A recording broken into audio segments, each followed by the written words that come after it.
Hola a todos, os voy a grabar este vídeo para daros unas breves nociones sobre los fundamentos de las matemáticas financieras dentro de la unidad 7, que ya sabemos que en la unidad 7 se ven distintos apartados y distintos conceptos. Se ven los sistemas de capitalización, tanto simple como compuesta, los sistemas de pago al contado y a plazo y la tesorería. Pero en este vídeo me voy a centrar en explicaros de manera breve los sistemas de capitalización. Como concepto previo tenemos que tener claro lo que es una operación financiera. Una operación financiera es una acción que lo que hace es sustituir en un momento determinado uno o varios capitales por otros capitales equivalentes, aplicando una determinada ley financiera. Por ejemplo, si nos compramos un coche y al día siguiente pues me toca otro, por ejemplo, tenemos esa suerte, y alguien me quiere comprar el coche que yo compré, pero me lo va a pagar dentro de un año, ¿me va a pagar lo mismo que a mí me costó o le vamos a decir que nos pague una cantidad adicional? O, por ejemplo, me compro un ordenador y lo tengo que pagar en 3 meses. Si el precio del contado son 1.000 euros y cada mensualidad son 350 euros, por lo tanto, al final de los 3 meses pago 1.050. ¿Por qué? ¿Por qué se produce eso? Pues bien, es importante que conozcamos el concepto de capital financiero, puesto que un bien no se determina solamente por el valor monetario. Es decir, yo tengo 1.000 euros, pues eso no es un capital financiero. Un capital financiero es, pues tengo 1.000 euros dentro de 3 meses, o tengo 1.000 euros ahora, en este momento, o tengo 500 euros dentro de un año. El capital financiero, como hemos dicho, se define por dos variables, por el importe del capital y el momento en meses o en una determinada unidad de tiempo. Siempre que estemos comparando capitales, cuando tenemos dos capitales de la misma cuantía colocados en diferentes momentos, obviamente vamos a elegir el más cercano en el tiempo. Si, por ejemplo, tengo para elegir 500 euros dentro de 10 meses o 500 euros dentro de 7 meses, elegiré 500 euros dentro de 7 meses. Dos capitales colocados en el mismo momento, pero de diferentes cuantías, pues siempre vamos a elegir el del importe más elevado.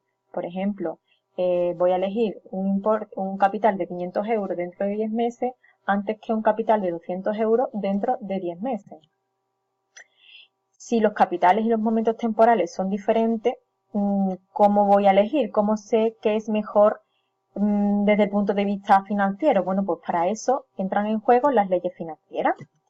Las leyes financieras son las leyes de actualización y las leyes de capitalización. La actualización consiste en traer un capital de un momento futuro a un momento presente.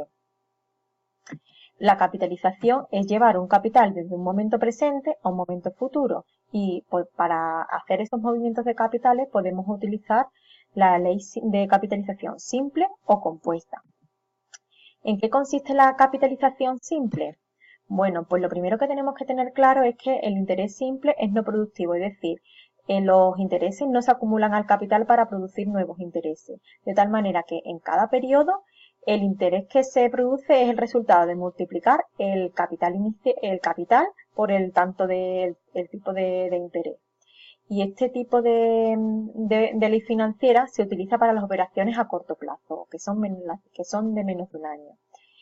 Por lo tanto, la ley de capitalización simple es una ley financiera según la cual los intereses en cada periodo de capitalización no se agregan al capital inicial para hallar los intereses del periodo siguiente, sino que se calculan sobre el capital inicial, lo que denominamos C sub 0.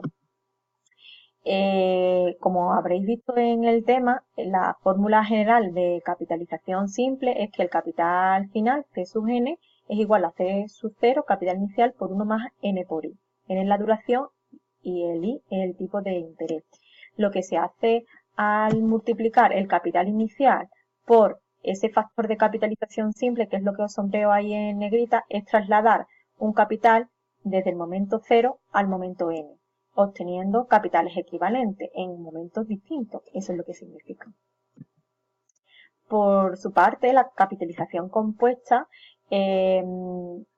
tenemos que tener en cuenta que el interés es productivo, es decir, que el capital se acumula al capital del periodo anterior para producir nuevos intereses, de tal manera que en cada periodo el interés que se genera no depende del capital inicial, sino del capital que hay en el periodo previo.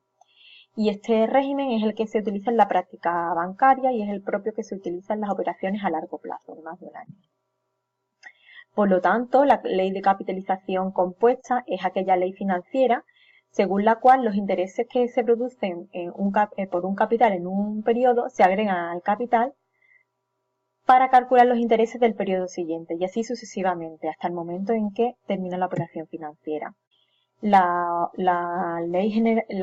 fórmula general que se utiliza para determinar el capital final o montante es capital inicial, C sub 0 por 1 más I elevado a N.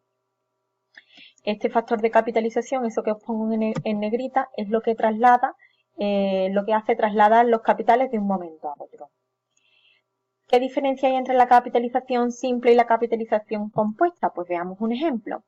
Imaginemos un capital inicial de 4.000 euros que se invierte durante 3 años al 10% de interés. Pues bien, según el interés simple, todos los años se genera la misma cuantía de intereses, 400 euros, 4.000 por el 10%, ¿vale? Pero en el interés compuesto hemos dicho que los intereses de un año se calculan en función del montante del año anterior. Entonces, el primer año son 400 euros, pero el segundo año son 440, porque esos 40 euros es el 10% de 400, son 40. 400 más 40, 440. Al año siguiente, en el año 3, el interés se calcula sobre los 440, no sobre los 400. De tal manera que 440 por el 10% son 44. 44 más 440 son los 484, que es el interés del tercer año. Sin embargo, en el interés simple siempre son 400 porque es 4.000, que es el capital inicial por el 10%. Por último, vamos a ver qué es lo que es la equivalencia financiera. Es muy importante que tengamos en cuenta que cuando utilizamos la fórmula tanto de capitalización simple como de capitalización compuesta, tanto el tipo de interés como el tiempo estén expresados en la misma unidad de tiempo. Por ejemplo, si decimos que el interés es anual, pues el tiempo tiene que estar en años. Si el tipo de interés es mensual, el tiempo tiene que estar en meses. Si el tipo de interés está en trimestre, el tiempo lo deberíamos poner en trimestre. ¿Cómo lo hacemos? Bueno, pues tenemos dos opciones. O bien convertir el tiempo a la unidad en que esté expresado el tipo de interés. Por ejemplo, tenemos el tipo de interés en meses y el tiempo en años, pues convertimos el tiempo de año a meses. Pero también podemos convertir el tipo de interés a la unidad del tiempo. Por ejemplo, si tenemos el tiempo en años y el tipo de interés en meses, pues podemos calcular el tipo de interés anual. Y ya tendremos tanto el tiempo como el interés en años. ¿Qué son, por tanto, los tipos de interés equivalentes? Pues son aquellos tipos que, al ser aplicados a un mismo capital, producen idénticos resultados en el mismo periodo de tiempo. ¿Cómo se hace eso? Bueno, pues depende de la ley financiera que estemos utilizando, bien la simple o bien la compuesta. En el régimen simple, el interés anual, el I minúscula, es proporcional al interés fraccionado, al I sub m, de manera que un tipo de interés mensual, para convertirlo en anual, por ejemplo, solamente lo tendremos que multiplicar por 12, porque hay 12 meses en un año. Y sin embargo, en el tipo de interés compuesto, en el régimen compuesto tendremos que utilizar esa equivalencia que pone ahí, que es una ecuación, que vamos a tener una ecuación con una incógnita. Como os decía, quería poneros aquí una tablita con los gemes con los periodos de fraccionamiento más comunes. Tenemos que, cuando tenemos el tiempo en semestre, la M será 2 en función del año porque hay 2 semestres en un año. Cuando está el tiempo en trimestre, tenemos que tener en cuenta que hay 4 trimestres en un año. Cuando lo expresamos en meses, la M será 12 porque hay 12 meses en un año. Si está por semana, son 52 semanas en un año. Y si nos lo dan expresado en días, tendremos que tener en cuenta que podemos utilizar bien el año civil o natural, que la M será 365, o el año comercial 360. Bueno, pues si sigues con dudas, te invito a revisar los contenidos de la unidad 7 de la plataforma, también realizar los ejercicios extra que hemos puesto en el foro En la propia tarea 7 hay muchos recursos que podéis utilizar y que os van a venir muy bien para analizar todo esto, problemática de la matemática financiera. Y si sigues con dudas, obviamente nos tienes a tu disposición, bien en el foro, bien en el correo o bien por teléfono. Pues nada, espero que este vídeo te haya servido para despejar algunas dudas. Nos vemos por la plataforma. Un saludo a todos.